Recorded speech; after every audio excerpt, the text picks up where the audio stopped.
Assalamu alaikum. I am Nagma Khan. Today I will explain you about sexual reproduction in human being.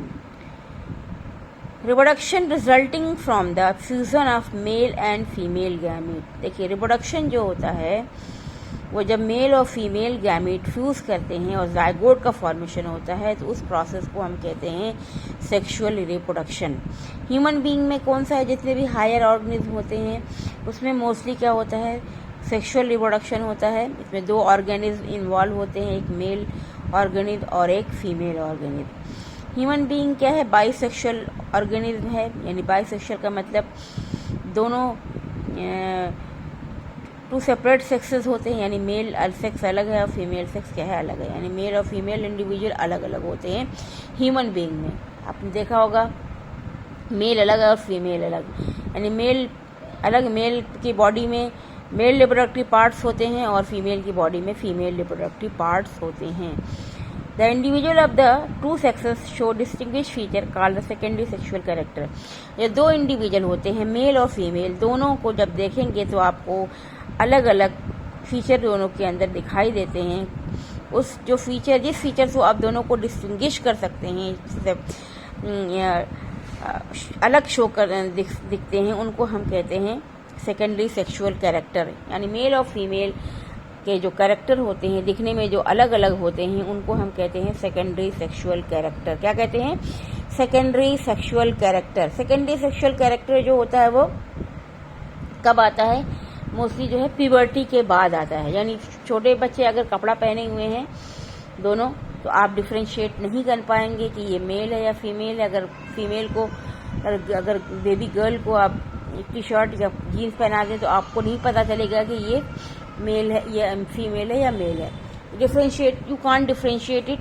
But after the puberty, यानी जैसे puberty gain करते हैं, यानी 10 तक से लेकर के 10, 11, 12, 13 साल में जब प्यूबर्टी गेन होती है, तब प्यूबर्टी गेन होने के बाद जो होता है वो सेकेंडरी सेक्सुअल कैरेक्टर जो है डेवलप हो जाते हैं. प्यूबर्टी क्या है, the age of which is gametes and sex hormones to be produce. जब गैमीट बनने लगते हैं और सेक्स हार्मोन बनने लगते हैं तब क्या होता है, प्यूबर्टी आ जाती है. और यानी कि कोई भी गर्ल या बॉय सेक्सुअली मैच्योर हो जाते हैं, उसको प्यूबर्टी कहते हैं. क्या कहते हैं, when boy and girl become sexually mature is called puberty. Generally female puberty as जो होती है वो 10 से 12 साल होती है और मेल प्यूबर्टी एज जो होती है वो 13, 14, 15 साल तक होती है. 13 से 15 साल तक होती है मेल प्यूबर्टी एज. यानी प्यूबर्टी एज हमने क्या बताया, जब सेक्सुअली मैच्योर हो जाएं.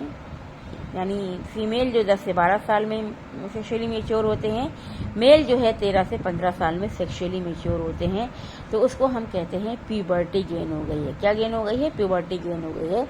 और इसमें गैमेट का फॉर्मेशन होता है, हार्मोन्स का फॉर्मेशन होता है.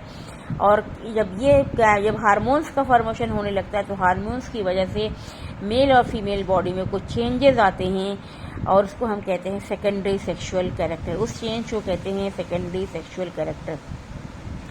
देखिए स्किन जो होती है वो ऑयली हो जाती है और प्यूबिक हेयर, बाल आ जाते हैं.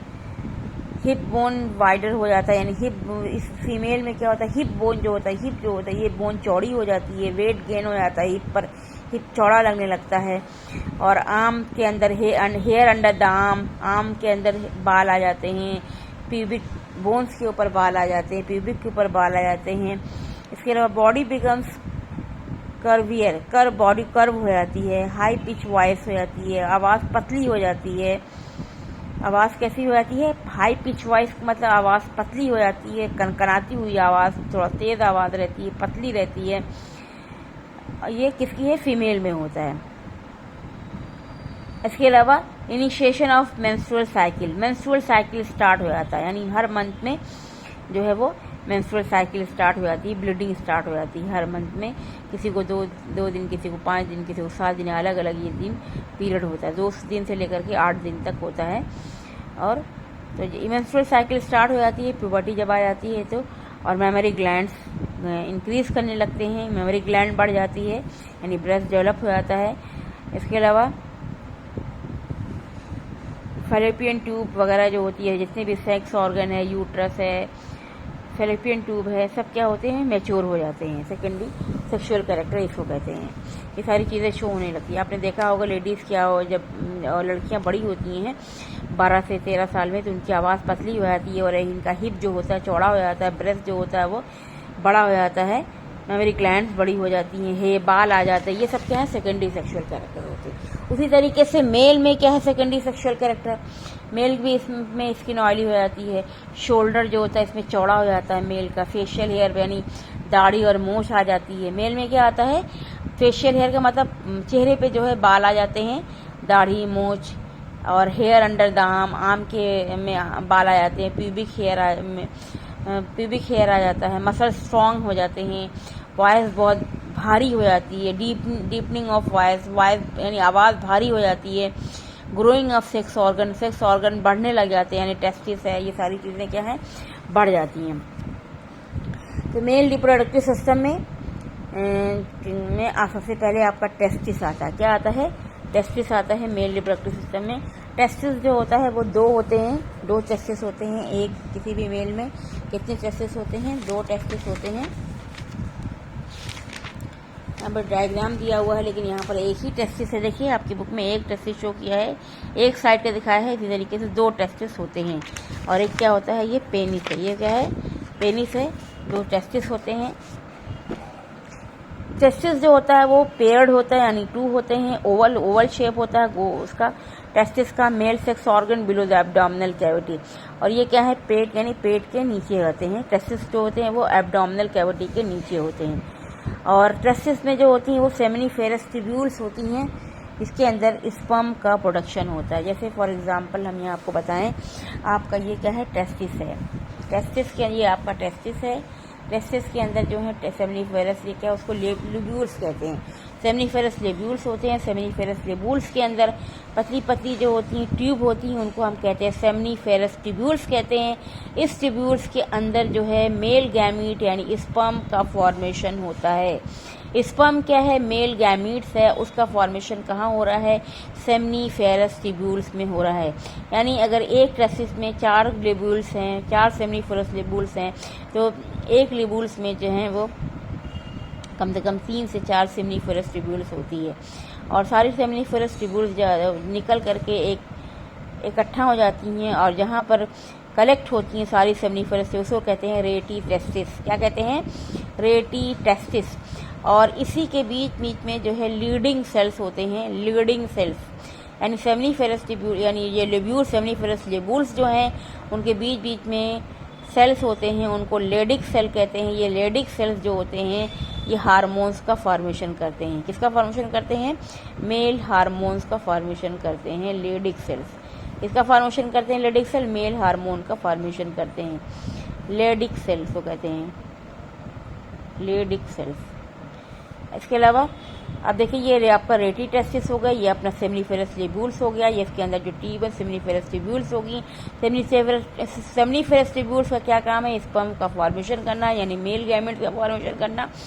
उसके बाद सारे सेमिनिफेरस ट्यूब्यूल्स जो है कलेक्ट हो जाती है एक जगह, उनको कहते हैं रेटी टेस्टिस।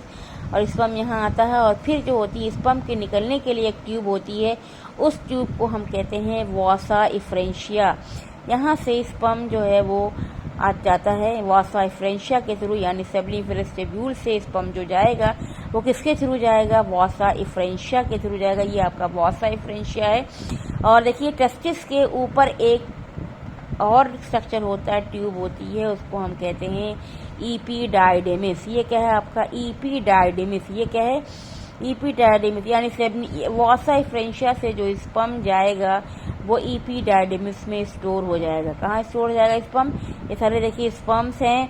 ये स्पर्म्स कहाँ स्टोर हो रहे हैं, वासा इफ्रेंशिया से जाते हैं, यानी सेमिनिफेरस ट्यूब्यूल से में बनते हैं, वासा इफ्रेंशिया के थ्रू जाते हैं। कहाँ पर जा रहे हैं, ये एपिडायडेमिस में जाकर के स्टोर हो जा रहे हैं। एपिडायडेमिस क्या करता है, इनको स्टोर करता है और इसको नरिशमेंट प्रोवाइड करता है, और यहाँ पर ये मेच्योर हो जाते हैं। जब ये मेच्योर हो जाते हैं तो यहाँ से ये ट्यूब निकलती है, इसको कहते हैं वासा डिफरेंशिया। वासा डिफरेंशिया के थ्रू स्पर्म फिर आगे जाते हैं जहाँ उनको जाना है, अभी बताते हैं कहाँ जाएंगे। अब देखिए आपका ये यहाँ पर ये टेस्टिस था, यहाँ पर एपिडाइडिमिस, यहाँ पर ये आपका सेमिनिफेरस ट्यूब्यूल्स, इसके अंदर सेमिनिफेरस ट्यूब्यूल्स, और यहाँ से स्पर्म बना और कहाँ आया स्पर्म बन करके आपका ये वासा इफ्रेंशिया के थ्रू एपिडाइडिमिस में आया। ये एपिडाइडिमिस है, एपिडाइडिमिस से होता हुआ एपिडाइडिमिस से एक ट्यूब निकलती है, इसको कहते हैं वासा डिफरेंशिया। ये वासा डिफरेंशिया को इसको स्पर्म ट्यूब भी कहते हैं। ये ट्यूब